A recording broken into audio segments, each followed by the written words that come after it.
Hello, Hearties. Welcome to the Hearties Hotline. We are here for When Calls the Heart, Season 11, Episode 2, Tomorrow Never Knows. I am Cammie, the Hooked Hearty, and this is my lovely co-host. Hello, everybody. It's Sarah, the Hawk-Eyed Hearty, and nobody has answered yet. I don't have an answer from last week. Oh, that's right. I don't know. Am I supposed to wink? Am I You have to close wink. this eye? I think I have to close this eye and like wink the opposite way. It's a Hawk-Eyed Hearty, and then do that. Okay, I guess it's only fair because I've decided that this is going to be a permanent thing. I'm adding this to my look. Gonna wear the scarf every week. Okay, sounds good. Well, we've noticed we were talking about outfits earlier, and I've tended to wear the plaid pretty frequently on the podcast in honor of Lee and Rosemary. So I'm wearing red and pink. I'm wearing the two signature colors of the two leading women. There you go. There you go. Got to have a signature, right? There you go. I think I'm going to add this to the signature look. So there you go. It's adding. It's coming on with the hat and the red shirt. So I like it. All right, now I have the question of the day for you. Ooh. Ooh. Okay. All right. What part of this episode did you most identify with? And yes, I know I'm not grammatically correct, but with which part of this episode did you most identify there? Identify with. Okay. Well, I don't know if it's the most identifying, but the thing that pops into my mind is the very first scene, actually. Okay. I think it was the very first scene. Leaving your children with a babysitter. Especially when they're little, especially like Rosemary. And also what I really liked about that was you're seeing kind of two different perspectives from mothers in different phases. Yeah. So like leaving your baby with a babysitter is a lot harder. You're a little bit more like, oh, I hope everything's gonna be okay. And then you've got like a much older child, and you're like, yeah, I'm out of here. Okay. And you're even joking about it. Whereas then the mother of the baby's like, oh, what? Do you think that's gonna happen? And hilarious joke about hope Robert doesn't give them a practice haircut.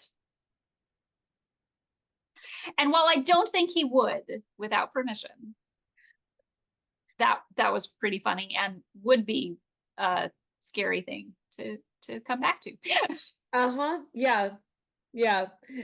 Horrible joke, terrible, but a great way to keep consistency from one episode to the next. So yes, and that's something I think we've talked about that a bunch of times. While it's not prevalent, it is something that they do on this show frequently, and just throw in a little nod to something that's minor and would mean zero if you hadn't watched previous episodes, but that just adds that realistic tone. What's yours?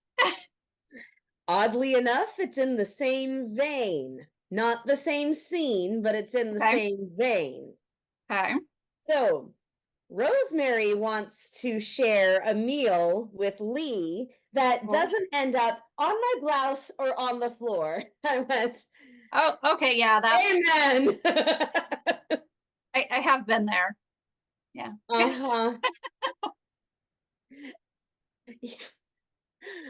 Husband comes home from work. There is stuff all over your clothes. There's stuff all over the floor. And you've been dealing with the fussy baby, so you're too tired to clean it up yourself. Mm-hmm. Yeah. I said, amen, sister. I'm there with you.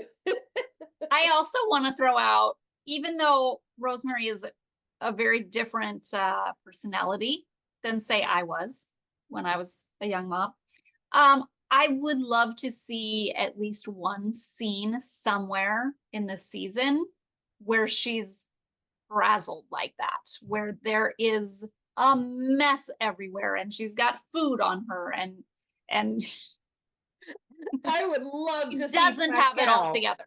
When she will, like, when she comes down, oh gosh, it was my daughter Sophie is rewatching season 10 right now. Uh-huh. So I'm not really sitting in on all of it, but I'm seeing lots of bits and pieces as I'm going through. When she came down the stairs from taking a nap,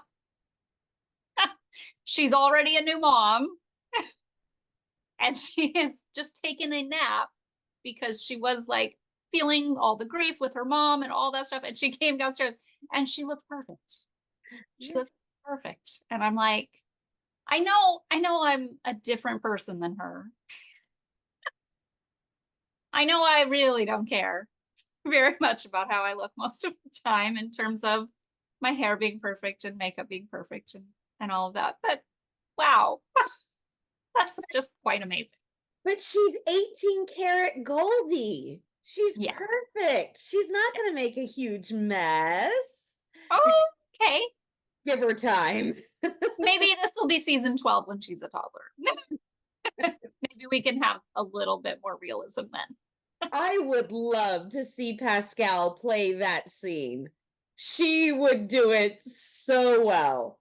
Maybe when Goldie's teething or something. Oh. Like there can be an out of character, and that way you don't have to do it that way all the time, but you can still have an episode where something's out of sorts and just shows the reality of motherhood. Hi, Brian. We've got a great idea. Can you put me through to Lindsay? If only it works that way. If And I know only. probably a few million Hearties that feel the same way. Where's the speed dial number? Oh my goodness. Okay, so I will completely admit this. When we are recording, I do not usually have a title for our episode in mind. It usually comes. You used to come and have an idea quite early, but I've noticed lately not as I much. usually don't. I usually listen It's to the whole. fun to create it based on what we talk about. Yeah. I usually listen to the whole thing and come up with a title, but I'm guessing you have an idea. I've got it. I've got it this time. We will see. No. If anyone can make things happen, it's you. That's good. Think about all of the people that made something happen in this episode. There's a lot. Yes, that's there's true. a lot of people who made things happen in this episode. You've got Elizabeth making things happen with the birthday party. You've got Rosemary and Lee making things happen with buying the hotel. You've got Lucas making things happen with selling the hotel and saloon and then showing up. you've got Nathan making things happen because of the way he reacts to things. You've got Bill making things happen legally with the grand vision. And so yeah, and Faith with Lily, she's making things happen. May made things happen with Mike because she cleared the air. I mean, we've got a lot of people making things happen in this episode. Yes, that's very true. Actually, I can't remember who said it, but I saw a tweet that someone thinks that Robert is becoming Hickam 2.0 because he's getting all the jobs. Oh, okay. I like it. Isn't that great? I like it. And to be fair, I have not seen Hickam cut hair. So he might even surpass him in the job category eventually. Well, hold on. Surpass him in skill or surpass him in number? Because he has not surpassed him in number by any stretch of the imagination. Eventually. If he has, I feel like at his age, he has done more than Hickam had done at that age. So he's on a trajectory to do more jobs. Because as far as we know, Hickam was just a stock boy at that point. Yeah. Just saying. Yeah. No, that fits. That fits. We'll see. All right. Well, here's one I didn't mention because I want to lead with this. Rosemary making things happen with Bill. Remember last week we were talking about how Hope Valley takes care of their own and they're all supporting Lucas and all of that. When Rosemary walked up to Bill and he said, "Are you friend Rosemary or reporter Rosemary?" And she starts shooting questions at him, reporter Rosemary.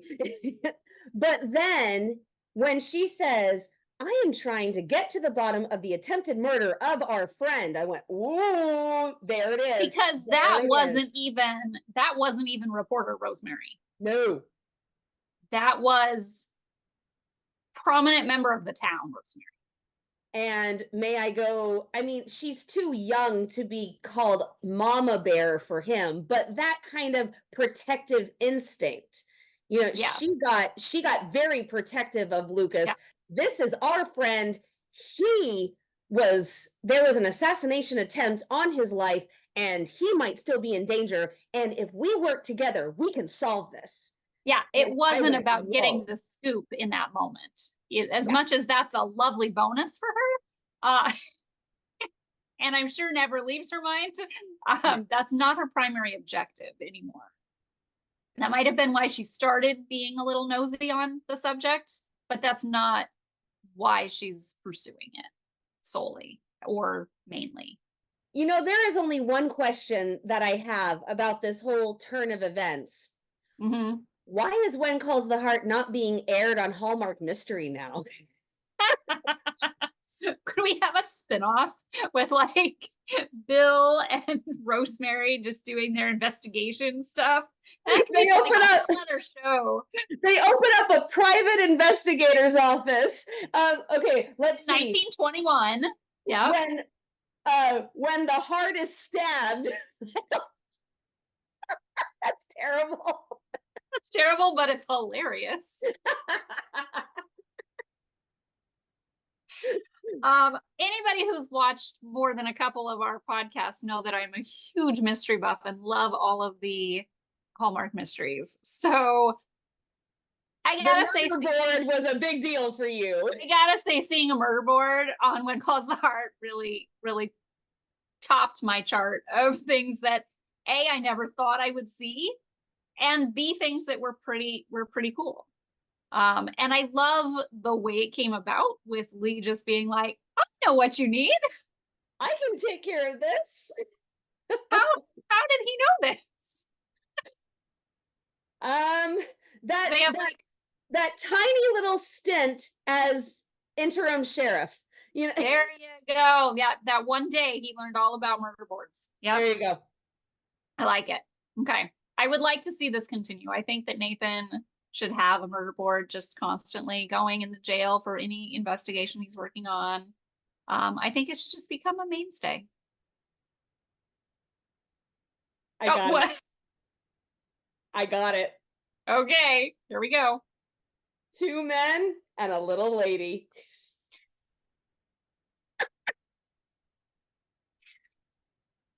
Okay. Can you see the scene? I mean, picture it. We've got Nathan on one side, Bill on the other, Rosemary in the middle. With a magnifying glass. And a murder board. And they're all staring at it. It's probably still going to happen this season. We will probably have that scene. And it only fits that she would be in the center because she's the shortest of the 3 of them. And that's saying something because she's not short. And so she's the shortest of the 3 of them and she's the only woman. So that would be a fun picture to have in times to come. Okay. Well, see, if anyone can make things happen, it's you. We're making things happen by shooting it out. You never know. I Okay. love the mysteries. All right. So let's talk really quickly about someone who didn't mean to make things happen, but she did it anyway. Minnie.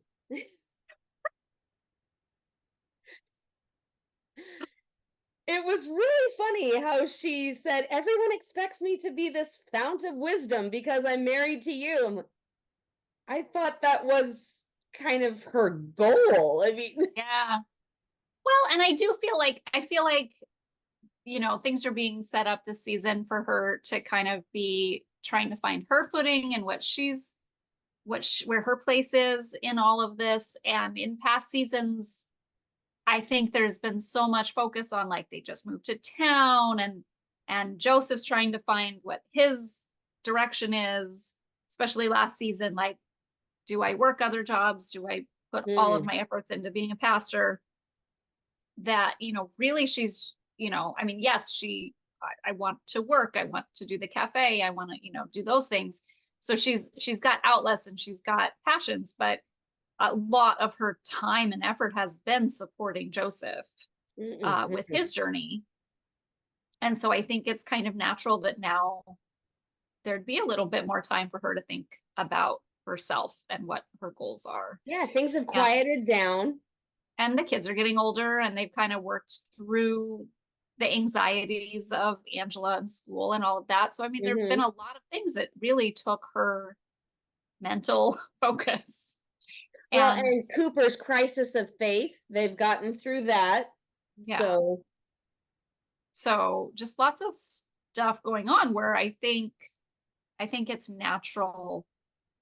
I think it's a natural discussion anyway with yeah, any kind of family woman who's very, has had a very active role in her husband's job and her children's.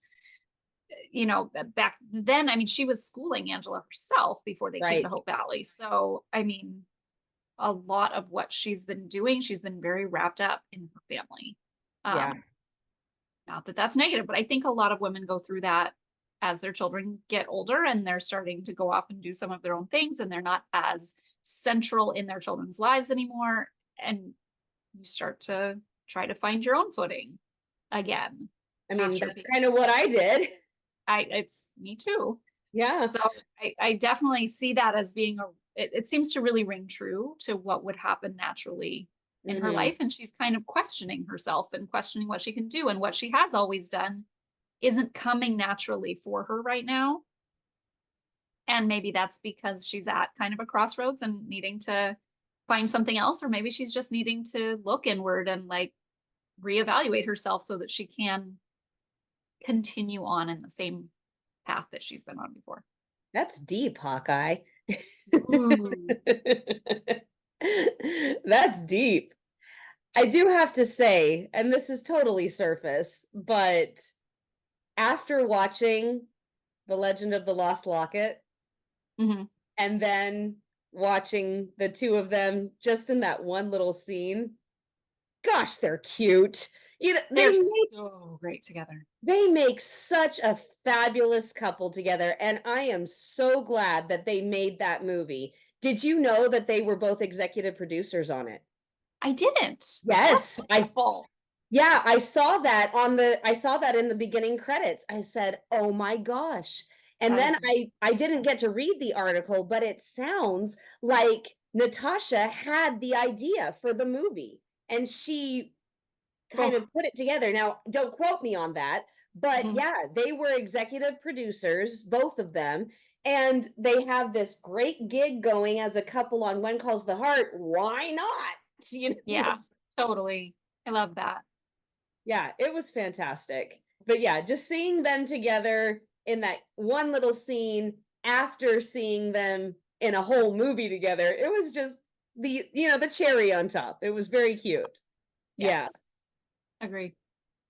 Okay, so now I want to talk about somebody else who is questioning her purpose with a child in her life. Okay, so they have written, first of all, they've written Lily amazingly. She's adorable. Anyway, just the child. Yeah, Chloe's such a cute little kid. she is. But they have written her so believable and so honest. The way that she's asking really tough questions, but also just being a kid and I'm gonna dress up in all these clothes. Who knows whose clothes these are? I just went into somebody's suitcase probably and started putting stuff on. Uh, That was the other thing that I really identified with when Faith said, "What Lily likes changes by the day." I said, "Finally, it's not just me." right? And Oh maybe my that's where we'll see gosh. more of the frazzled mom scenes is maybe with Faith this year. Because she doesn't know how to be a mom. I think that that would be, I mean, we already are seeing it. And And it almost mirrors when Elizabeth was watching Opal yes, that's several years exactly what it ago. does. Um, but just a little bit more in depth, I think. That was kind of more surface level, just very brief. And this is going to be more long term and more of a serious nature, obviously, Yeah.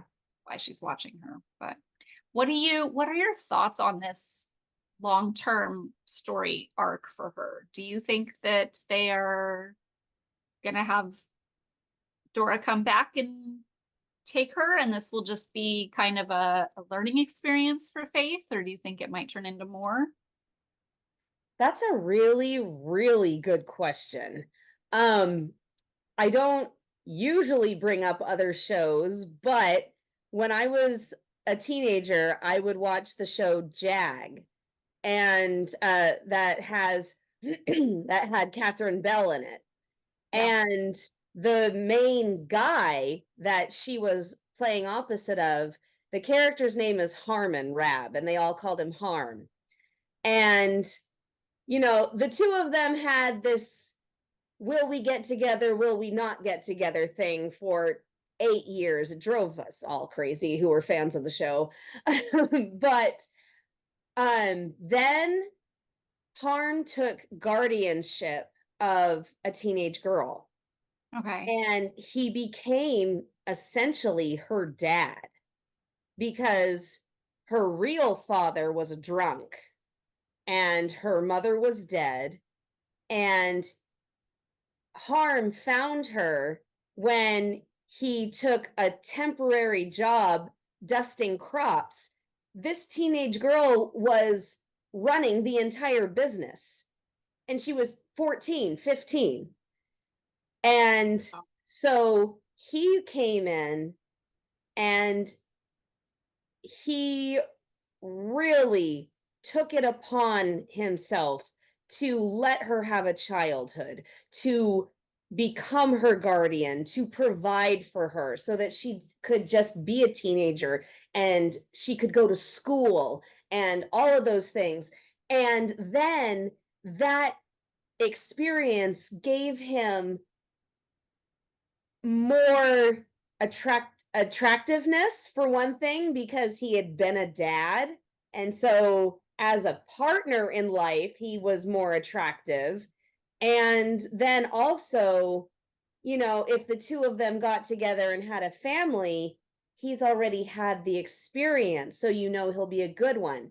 So I don't see anything on the horizon for Faith romantically, and we've talked about this before, that Right. she's the one that's been tossed. She's gotten tossed in love more than anybody else, and we don't think about it that way because they're not the main focus. But Hmm. she has been tossed She's been on through the the ringer. waves of love so much. So I think that this is a chance for Faith to gain experience as a mother. And so it crafts her personality and it sculpts her character and gives her more levels so And that when confident. the opportunity presents itself, she can be more ready for it. Yeah. I think So, she strikes me as someone who really lacks confidence when she hasn't been exposed to a new situation. Like she's a very confident doctor because she's been doing it. And she wasn't a confident But she doctor in wasn't the beginning. confident until she started. Yeah. She was a confident nurse because she'd been doing it. Yep. You know, it's kind of been layered like that. She wasn't confident about going to medical school until she went to medical school, and then she was super confident about being independent and being at medical school. She Right. really grows with each experience, and learns from it. And so definitely that's great either way. I don't see Lily staying beyond this season, but if she does, I think it would totally fit. Does that make sense? Yeah. I think that this is Faith's storyline for the season. And I mean, who knows? Rosemary was supposed to be a That's true two, too. a 2 episode person, and that was it. And so if Lily takes off as Faith's ward, if you will, but Faith is her guardian right now. And so if this takes off, then it could bleed over into season 12, if you'll pardon the pun. So I honestly have no idea. I don't see it happening, but if it did happen, I wouldn't be upset about it. Yeah. What are your thoughts? Well, I mean, my only question is like, it is interesting that kind of we've dealt with adoption so many times on the show. So it doesn't seem like a new storyline, but at the same time, you know, we haven't had, you know, we don't have those characters anymore. You know, Abigail and Cody aren't regulars on the show or showing up even. So having somebody else step into a similar role wouldn't be weird. And It's also also a like different once you situation. It's a it very is a different very situation. different situation. I know they tend to really try to not have death on the show too much. Um, when, you know, when they have control over that. Right. So I could see them maybe having her get better and then they leave and are gone for a while, but then later on off camera, something happens to Dora and Lily comes back.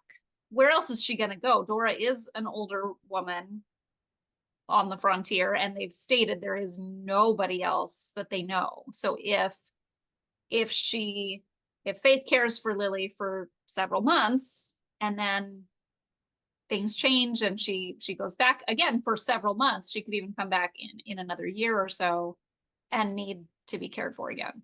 Yeah. I could definitely, especially with this experience happening now, Faith is learning how to be a mom. That's what she's doing. She's learning how to be a mom, and she's learning how to juggle a child with a career.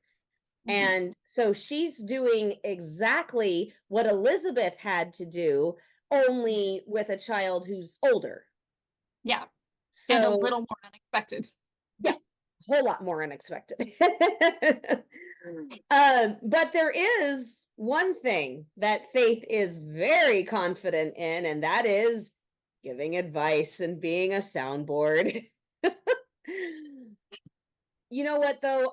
I was so happy that they addressed this instead of letting it drag on for episode after episode after episode. May figured out what was wrong with her, and then she went straight to Mike. Okay, not straight, but you get the idea. Went to Mike and told him. I also am very happy. We've talked a lot about how we don't love it when they play games. Anybody, not anybody specific, but any character on any TV show or in any movie. No. We're not a big fan of the games. No, we have had many conversations about this off camera. Just grow up and communicate with each other. Doesn't have to be perfect, but just be trying. What I loved is that Mike has grown so much too. He has always been so shy, so timid, and also not really able to say his mind, you know, speak his mind when ideas come to him. And even when they got together last season, it was very timid and very like not really sure what to say. Hesitant. Very hesitant. Thank you. That's the perfect word. What I loved in this was he knew something was going on. He didn't know what it was. And not only did he ask, just upfront, just connected and asked, he also was very intuitive and actually knew what had caused the initial pullback. Is this because of what Bill said? Is this because of Bill's joke? So I love that he is that intuitive and was working really hard at working it out with her. Yeah. While not pressuring her either, but just understanding. Well, and the other thing that he did was, have I done something wrong? Instead of making assumptions, instead of getting upset, and instead of doing, I mean, the way that Joseph and Minnie put it, Mike worries about everything. Poor guy.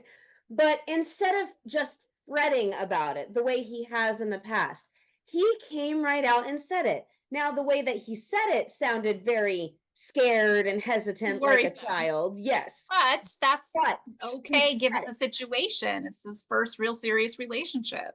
Yeah. And he said it. He said, have I done something wrong? It brought May's attention to the fact that she was hurting him. And then when she realized that this was hurting him, she did something about it. She talked to her friend. She got the pullback and the advice and the sounding board that she I was going to say, she really just needed to talk it through for her own self to process. I mean, you've known me for a long time, and you know that my best work in almost any situation comes best when I talk it out. Yeah. And I have really noticed that about myself. That's probably why self-taping auditions just don't work with me, because I'm not performing for anybody. Right. You need that just sounding board, that reaction. Yes. And she said, Faith said it. She got her started. It's scary when things get serious. And May said, so if I'm afraid, and then we're Faith, serious. And then Faith finished it for her. Things are getting serious. So yeah, really, really liked. And then she went and told him. She didn't just say, oh, I've discovered it for myself. She told him. They communicated. Yeah. No, I loved it. Yes, I did too. Very, very much. All right. Speaking of Mike and jobs earlier, what do we think of the new developments on that front? He had a lot to worry about this episode. He really was in he's like, my job is falling apart. My girl's going to leave me. I don't know what to do. I think given the circumstances, Mike held it all together very well. And he had an amazing outcome on both fronts. Yeah. Okay. So I think that if Lucas is going to sell the hotel and saloon, who better? Who better? I wish there was a way for Mike to do it. Yeah, but that's the only thing better. Everybody was talking about how much he's done and how great he's been for the business and how he's pulling it all together and he's a great manager and all of this stuff. Yeah. It would really be nice if he was able to do that. And to be fair, he had all of those shares in the oil company that he had to give to Fiona. And Fiona said she was just going to hold on to those for him because he was mayor. He probably should have gotten those back. I feel like he should have been able to afford it or been able to afford to offer to go in partners with somebody or something.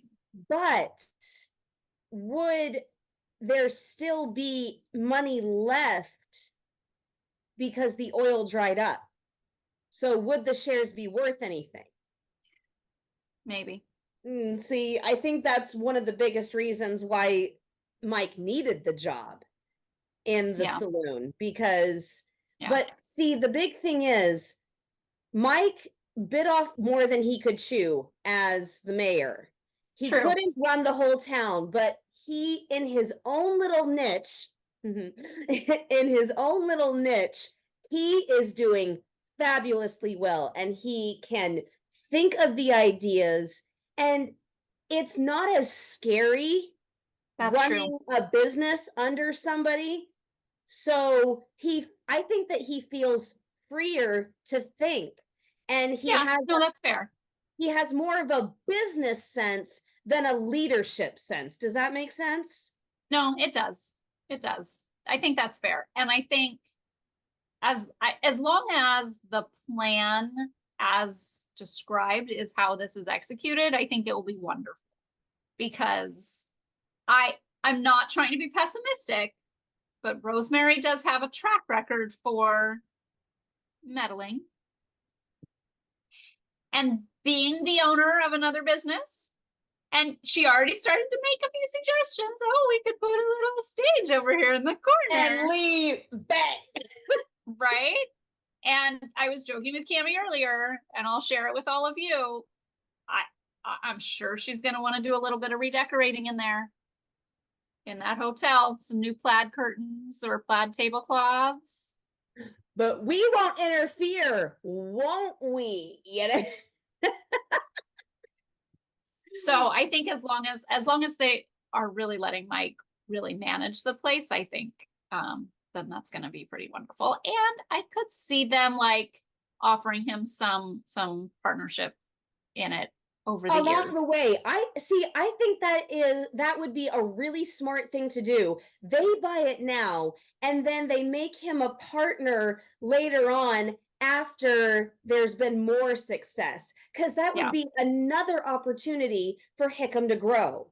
You know, and he can just continue to grow and become more prominent. I think that was part of the problem, is he was a fan favorite, but as a resident of the town, he wasn't very prominent. And so he tried to go to too much prominence too fast. So now he can grow, and he can get more and more stable, and be more and more of a success. Yeah, no, I agree. And I also think it's a great opportunity. I know that they resolved things, but he had a lot of challenges with Lee and their relationship after the mayoral race. And I think that's great to kind of build that trust back up. I was going to say something very close to that. You're reading my mind over here, because what Lee did to Mike after the race was very uncharacteristic. It wasn't Lee. It was not Lee at all to tear down Mike Hickam. It just wasn't. And so this move, and the way he's treating him now, and the way he's complimenting him and saying, you have done an amazing job, whoever buys this place would be crazy not to keep you on. And then when he's the one that buys it, saying, you just keep doing exactly what you're doing, because what you're doing is perfect. That's the Lee and Mike that we know. That's the relationship that we know. And it kind of made me take a breath of relief. Yeah. But what's interesting is think about the relationship that Rosemary had with Hickam way back in the day. Puppy dog. Little puppy dog following her around doing whatever she asked. So I'm just saying, I hope that she doesn't have the time to do that right now. I don't think that Mike is going to revert to being her puppy dog anymore. Yeah. So, I mean, I would hope not. Yeah. I honestly, when Lucas said that he was going to sell the hotel and saloon, and then we see that Henry's back in town, I immediately thought, oh, Bill and Henry are going to do it. And then Bill says, oh no, that was years ago. For a second, I thought maybe he would change his mind. But then when Lee said, oh, this is a gold mine, I said, oh no, Lee's going to buy it. That makes perfect sense. Yeah. So yes, Lucas is divesting. He is divesting in Hope Valley. I mean, it makes complete sense that it would show a conflict of interest, and it would show favoritism to Hope Valley. So I mean, it's just like when Mike became mayor and couldn't have the stock in the oil business. It does make sense and is consistent with other scenarios on the show. Yeah. So I do like very much how when they were on the call, Lucas had a few more people sign up for that call than he was expecting. But then, because, Bill does his grousing, like, he needs to talk to law enforcement. He needs to talk to town leadership. And then Lucas comes right out and says, if there's any doubt, then we can do somewhere else besides Hope Valley. And then everyone checks, no. That is classic Bill right there. That is classic Bill. Yeah. Well, it's also classic Lucas. He is a good businessman. Yeah. Speaking of which, he's also a bit of a magician. So how the heck did he appear on the stairs with a bum leg? In the middle of a party that's been going on for a while. That was the only piece about that. I have no problem with him being there. I know there's been a lot of online discussion about like why he's there. And then the opposite side of people going, well, he wouldn't know they were throwing a party. He hasn't been in town. That's not what I'm saying at all. He was coming down the stairs. So he's been there for a little while. Means he got there before the party and went upstairs. Has to be. Someone knows he was there. Probably Hickam, because he's working at the hotel. Yeah.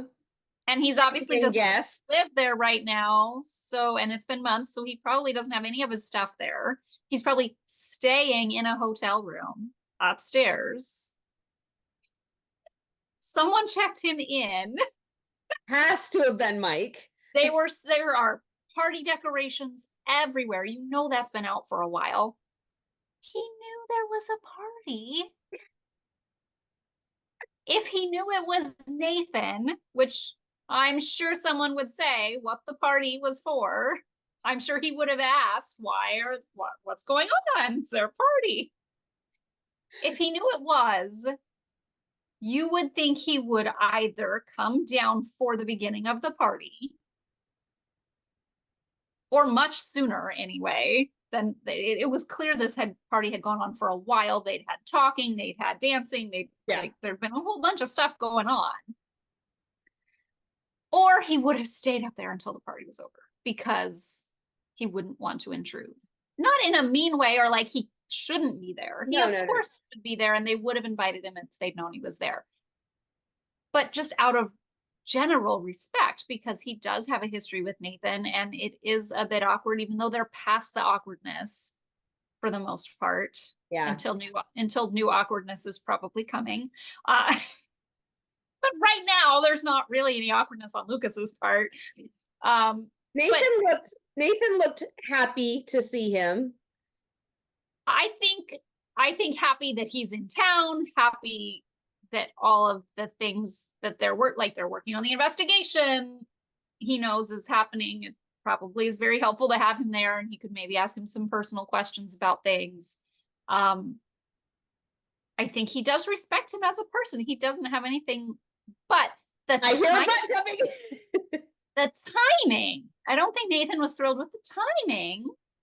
And there is nothing more awkward than being mistaken for, or you mistaking someone's comment for you when it is really about your romantic rival. That is the absolute worst situation. And it immediately hit me as feeling exactly the same as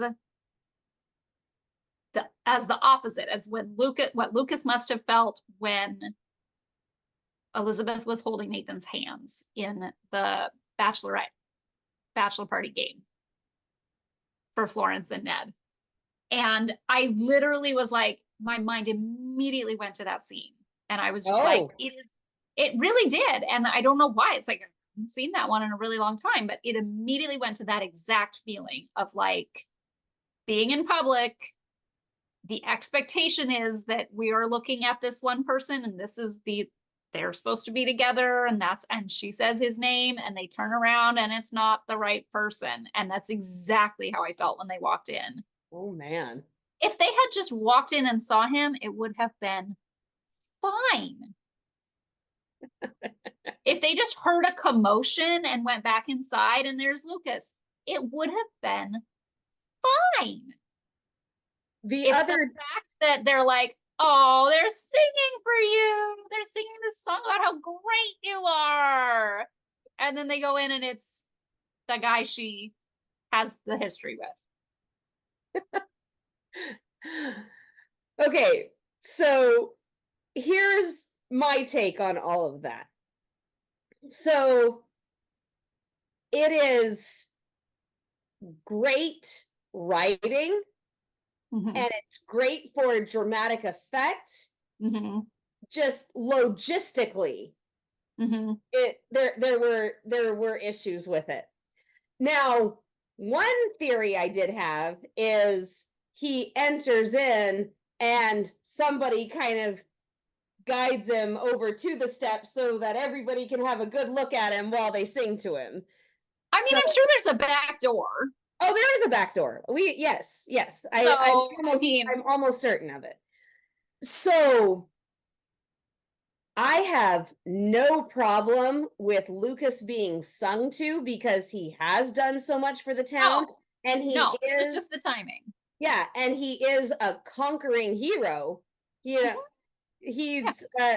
the conquering hero. He came home and he saved the town. He deserves to have a warm welcome.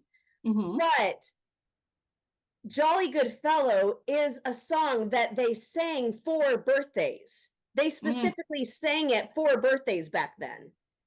And so they weren't heralding Nathan as a hero. That was what they would sing for birthdays. And that's a historical fact. So I have no problem with Lucas receiving a warm welcome.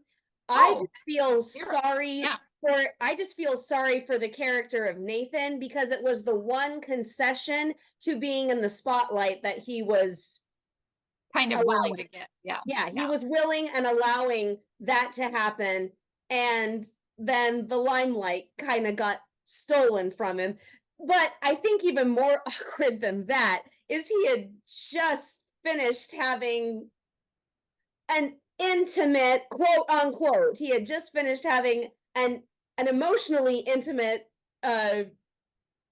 moment with Lucas's former fiance. So and then it's just the timing and we like Lucas. We think he's a fabulous guy.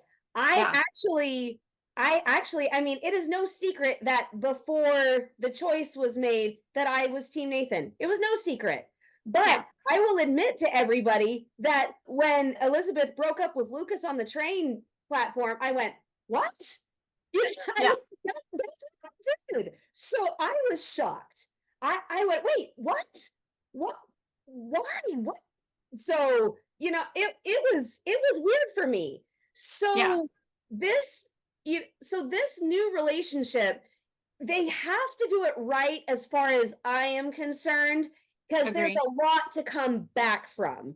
So I do not begrudge Lucas getting a hero's welcome. I do not begrudge that at all. I feel sorry that the limelight got stolen from Nathan inadvertently. In that exact moment. Yeah. Yeah, in that exact moment with that song, you know, Yeah. because it was supposed to be for his birthday. Yeah. So that, so I want to make it clear to Yeah. all teams, no problem with Yeah. the action. Love Lucas. Just Happy the he's timing. there. Yeah. Yeah, just the timing. And Yeah. okay, I will also say this. The preview for next week looks like they're going to have some conversations that they previously skipped over. Oh my goodness, adult conversation, working through your problems. I love it. Now hold on, don't get your hopes up, Sarah, because it's just a preview. You know, I mean, I know they're probably just making us think things are gonna be worked through. No, no, I mean, in multiple interviews, I've heard people say they are dealing with the awkwardness. They are not just gonna flip a switch yeah, and move on to another person. That they want it to be realistic. They want to deal with the transition yeah. of that. And so you would have to have a conversation with Luke between Elizabeth and Lucas at some point. I also Some had I also had this thought. So Lucas got straight to work, even from his hospital bed. Mhm. I am assuming that he was getting to work as soon as he was lucid, Mhm. because who knows how much time he lost.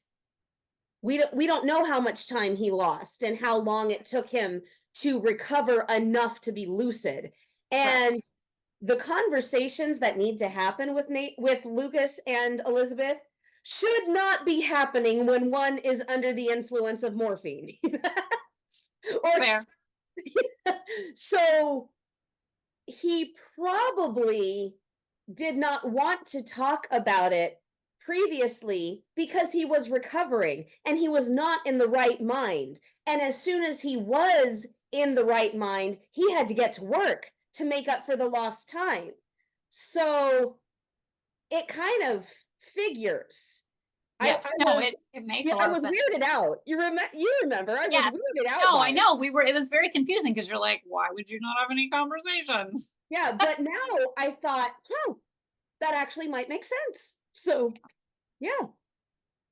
Agreed. All right. So I want to say something really, really fast about Henry because Oh, he, yeah, so because even though Nathan and Henry didn't have any interaction in this episode, I can uh-huh. almost see them kind of going down the same path. Each one has their own path, but when Elizabeth said, part of me wondered if you'd ever come back after seeing her, and Henry said, she said she wanted me to be happy, and happiness is where I'm headed. And number one, I was just so happy that Henry is finally aiming for personal happiness instead of Mhm. personal guilt, personal Right. suffering, personal repayment, whatever. And Nathan, even though he's a little begrudging of being called a hero and things like that, he seems a lot more relaxed, even though he's in an investigation mode and he hasn't given in to the idea of Clayton Pike. He just seems a lot more at ease and he seems a lot more relaxed. And the fact that he gave in to the birthday party, that shows a whole lot. Mhm. And, just the way that he was messing with Allie, doing the winking and all of. So I just have to say, like the times on this show throughout the years, there have been a handful of episodes that have had a lot of physical comedy. Those are some of my favorites. when And they it's when that and it's happens. almost always been with Lee and Rosemary. So to have that with another character was really fun and was really great. I mean, we've seen the playful side of Nathan before, but this was a whole different level. It was, yeah. Kind of the quirky Dad joke. The dad joke, yeah. But I love seeing that, and it was really fun before Nathan and Elizabeth start to be in a relationship. It was really fun to see them play off each other in that kind of goofiness Banter. as friends. Without, I mean, yes, there's an undertone of attraction going on between them, but not it's an full undertone. blown. It's an undertone. So it's different than any time that the bantering was happening with Jack and Elizabeth, because there was always much more of an obvious attraction with that, and more, I guess maybe not more obvious, because I feel like it's pretty obvious right now, but more of an outward, and they're both very aware of that, you know, Jack and Elizabeth were very aware of what was happening there. That was very obvious that they were interested in each other. Well, I also think that it's obvious because of the situation. We all know that it's headed towards Nathan and Elizabeth. So if we didn't have that foreknowledge, I don't think that the banter would have been as obvious. Right. But it was just fun. Like, I would even say in like season like 9, the banter between Elizabeth and Nathan as just friends, of them kind of growing in their relationship, has always been fun. The way they play off each other is very fun and casual and lighthearted and heartwarming. Just like, oh, they just get each other, which I think is the one main reason why I'm kind of more contented with where they're going with this, is because it at least, like, you know, yes, a big direction changed, and it's, you know, we were on board for her and Lucas, and now we're not, but at least it makes sense that it's with a character that she has a good connection with, that they are very, I guess I keep saying the same word, but they feel interconnected in many ways. And maybe part of that is their history, but part of that is also just being at the same places in their lives. They're both raising children as single parents and doing, you know, different things. And she's very familiar with the Mountie lifestyle. So they just kind of are able to understand each other very well. But it's just like, at least all of that really does make sense. You know what I mean? Yeah.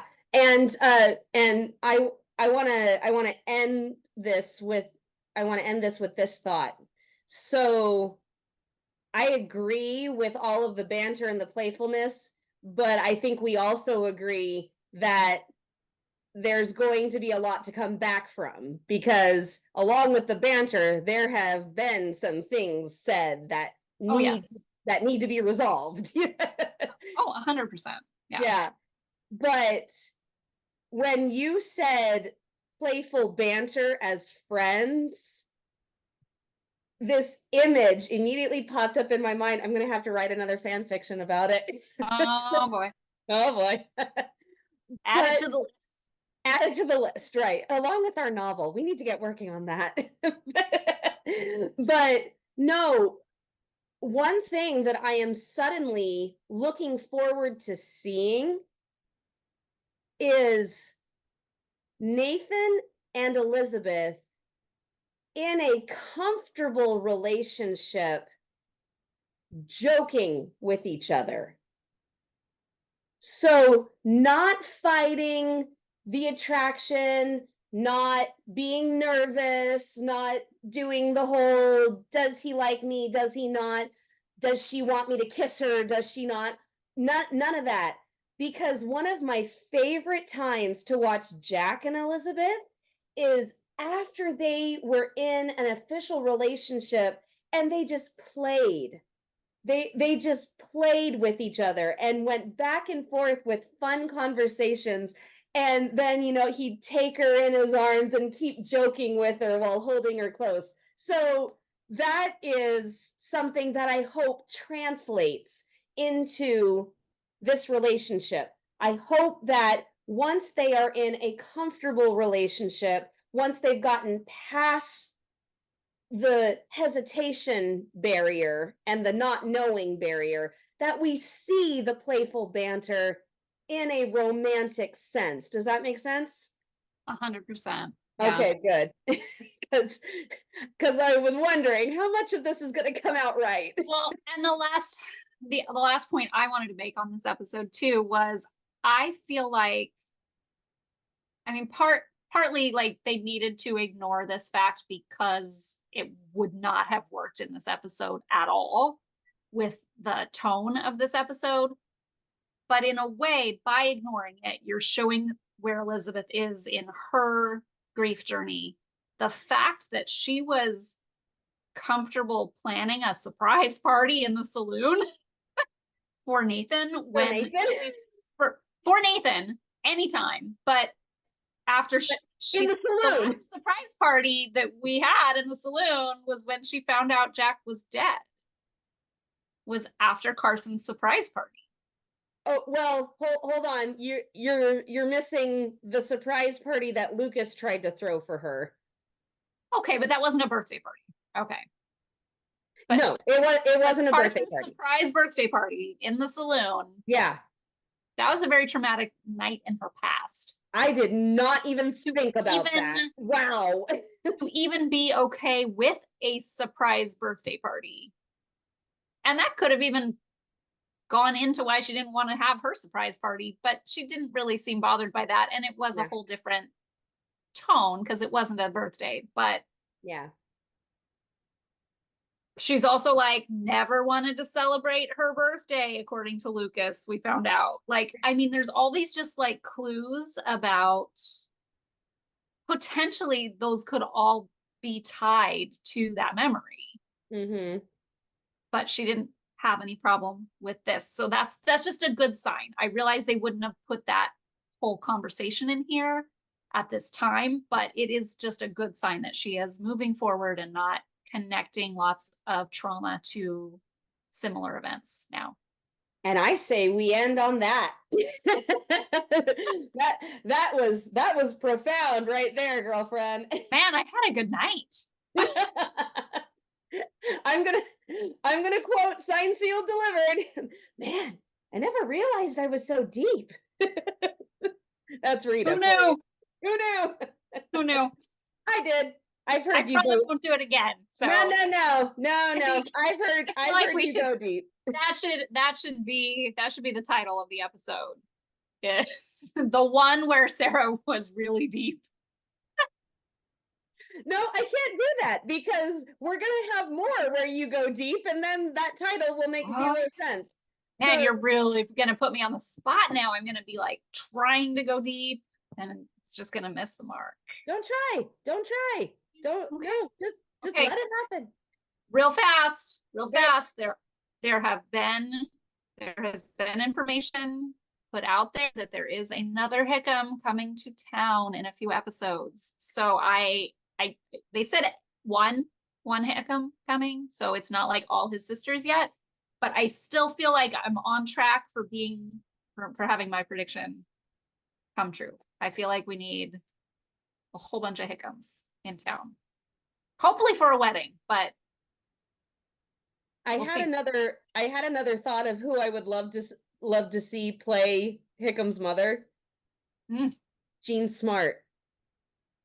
Ooh, she would be good. She was in the original movie with Lori Loughlin. Yeah, so she would be a good character. She would be a good character. That would be fun. I have a feeling. So they released. Gosh, I've forgotten her name already. They have released the name. It is the actress from Gourmet Detective movies. Yeah, I know. It's not. It's so not my guess is my guess is that is going to be his mother or an aunt. Just based on who the actress is, but I could be wrong. And he could. It's not going to happen. I know it's not going to be it, but that could still be a relative, though. She could still be a relative. Yeah, that popped in my head. I said, "Ooh, Jean Smart. She would be good. She would be good for it." Yeah. Awesome. All right, Hearties. Well, we're we're gonna leave all of the predictions and discussions and theories at that. So you all have yourselves a wonderful day, night, or morning, wherever you are in your day. And we will see you next week with season 11, episode 3. Bye. Bye, Hearties.